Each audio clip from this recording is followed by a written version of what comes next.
আসসালামু আলাইকুম। আমরা এখন দেখব ফ্যাক্টরিয়াল পারমুটেশন কম্বিনেশন অর্থাৎ বিন্যাস সমাবেশ এবং ফ্যাক্টরিয়াল সম্পর্কিত কিছু ক্যালকুলেশনের বিস্তারিত বর্ণনা কিভাবে করা যায়। সাধারণত অঙ্কে আমরা সেটা দেখানোর সুযোগ হয় না, সেই ক্ষেত্রে আমরা এখানে আলোচনা করছি। তো আমরা প্রথমে দেখব ফ্যাক্টরিয়ালটা।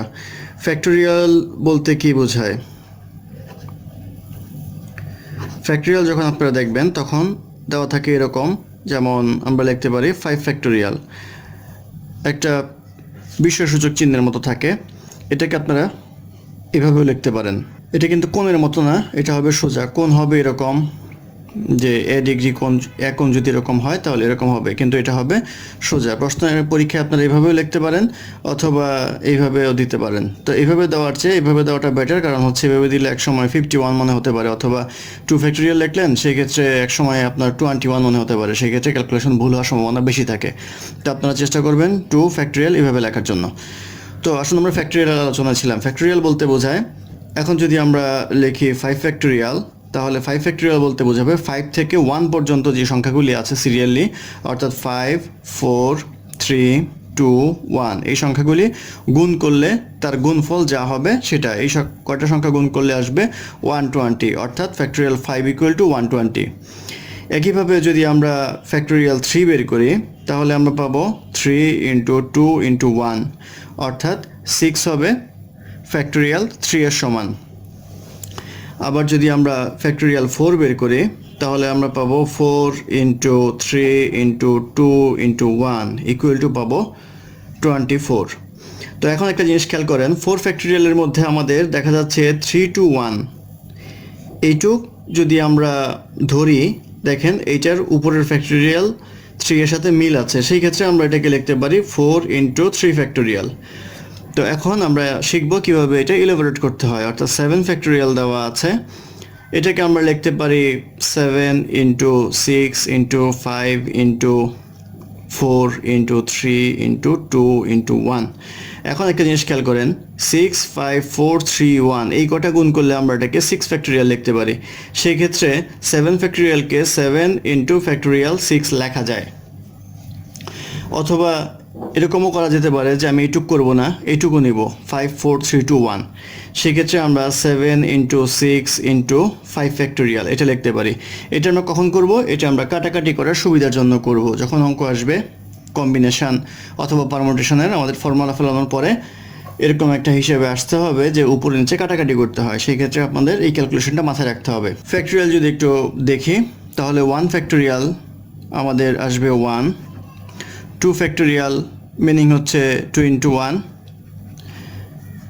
3 ফ্যাক্টরিয়াল আসবে আমাদের 3 into 2 into 1, 4 factorial equal to 4 into 3 into 2 into 1, 5 factorial আসবে আমাদের 5 ইন্টু 4 ইন্টু 3 ইন্টু 2 ইন্টু 1।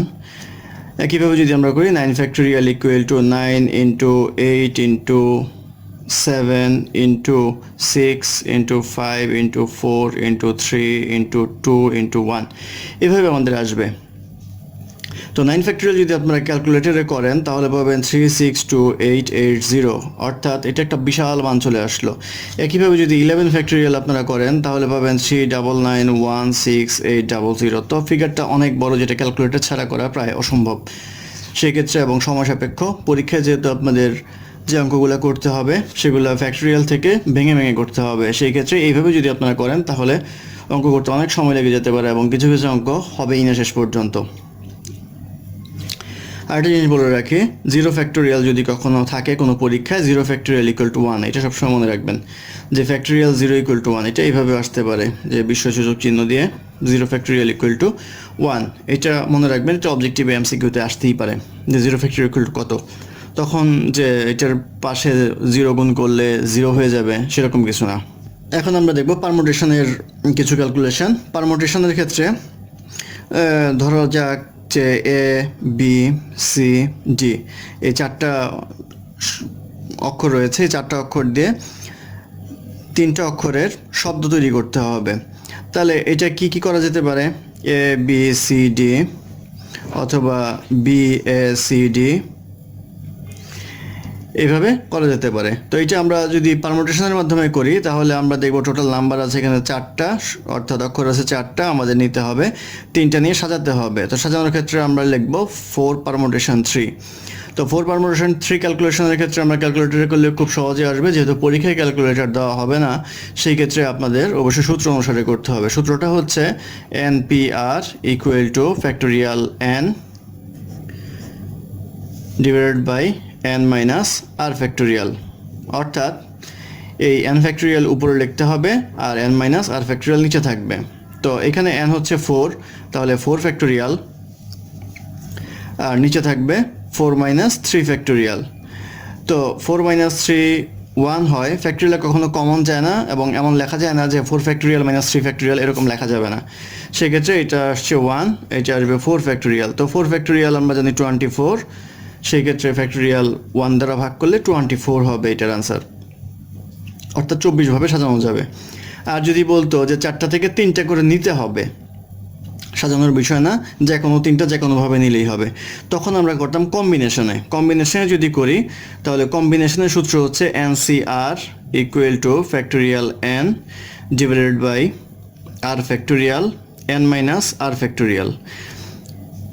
এখন এখানে n হচ্ছে আবার 4, অর্থাৎ 4C3 যদি আমাদের করতে হয় তাহলে আমরা করতে পারবো। এখানে উপরে আসবে 4 ফ্যাক্টোরিয়াল, নিচে আসবে 3 ফ্যাক্টোরিয়াল, অর্থাৎ r হচ্ছে 3 এর সমান, আর এখানে আমরা পাবো 4 মাইনাস 3 ফ্যাক্টোরিয়াল ইকুয়াল টু আসবে উপরে আসবে 4 ফ্যাক্টোরিয়াল, নিচে আসবে 3 ফ্যাক্টোরিয়াল, আর এখানে আসবে 1 ফ্যাক্টোরিয়াল। 1 ফ্যাক্টোরিয়াল মানে 1, সেটা আমরা জানি। 4 ফ্যাক্টোরিয়ালকে আমরা লিখতে পারি 4 ইন্টু 3 ফ্যাক্টোরিয়াল, তাহলে ডিভাইডেড বাই 3 ফ্যাক্টোরিয়াল। ফ্যাক্টোরিয়াল 3 কাটাকাটি যাবে, থাকবে হচ্ছে 4। তো তখন আনসার হবে হচ্ছে 4। আমাদের পরীক্ষায় এমন একটা অঙ্ক এসেছিল যে 12 জন টিমের সদস্য থেকে 3 জন করে ছোট ছোট টিম তৈরি করতে হবে, কতভাবে তৈরি করা যায়। তখন আমাদের ছিল 12 কম্বিনেশন 3 এর সূত্র অনুসারে আমরা যদি করি তাহলে উপরে লিখতে হবে n ফ্যাক্টোরিয়াল, n মানে হচ্ছে 12 ফ্যাক্টোরিয়াল, আর 3 কম্বিনেশনের জন্য 3, আর এটা হবে 12 মাইনাস 3।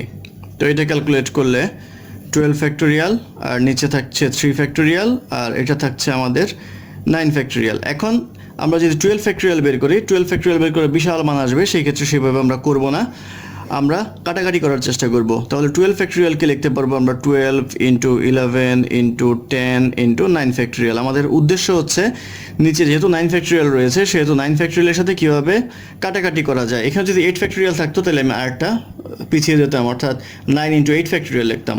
তো 3 ফ্যাক্টোরিয়াল 9, তো 9 ফ্যাক্টোরিয়াল কাটাকাটি যায়। আর এটা যদি করি 3 ফ্যাক্টোরিয়ালকে লেখা যায় হচ্ছে 6, তাহলে 12 ইন্টু 11 ইন্টু 10 ইকুয়াল টু 220, 220 হয়। অর্থাৎ এভাবে আপনারা চেষ্টা করবেন সবসময় অঙ্কটাকে ছোট করে নিয়ে আসার জন্য, তাহলে আপনাদের আর ক্যালকুলেটর ইউজ করতে হবে না। এই কম্বিনেশনটা ইউজ করা হয় বেশিরভাগ সময় সম্ভাবনার অঙ্কগুলোতে, যেমন তাসের অঙ্ক আছে, বলের অঙ্ক আছে, সেই ক্ষেত্রে আপনারা এই জিনিসটা দেখে থাকবেন যে NCR বের করতে হয়, সেই ক্ষেত্রে আপনারা সূত্রটা মনে রাখবেন। একটা হচ্ছে NPR, অর্থাৎ পারমুটেশনের ক্ষেত্রে factorial n divided by n minus r, আর কম্বিনেশনের ক্ষেত্রে NCR equal to factorial n r factorial n minus r. দুইটার মধ্যে ডিফারেন্স হচ্ছে এটা পারমুটেশন, এটা কম্বিনেশনের ক্ষেত্রে আর ফ্যাক্টোরিয়ালটা বেশি আসে নিচে, আর দুইটি দেখেন উপর n ফ্যাক্টোরিয়াল, এটার উপর n ফ্যাক্টোরিয়াল, এটার নিচে n মাইনাস আর, এটার নিচে n মাইনাস আর। শুধুমাত্র কম্বিনেশনের ক্ষেত্রে আর ফ্যাক্টোরিয়ালটা অতিরিক্ত হিসেবে আসে। তো আশা করি আপনারা বুঝতে পেরেছেন। তাও বুঝতে না পারলে অবশ্যই কমেন্ট বক্সে আপনারা লিখবেন যেখানে সমস্যা, আমরা চেষ্টা করব আবার সেটা নিয়ে আলোচনা করার জন্য। ধন্যবাদ।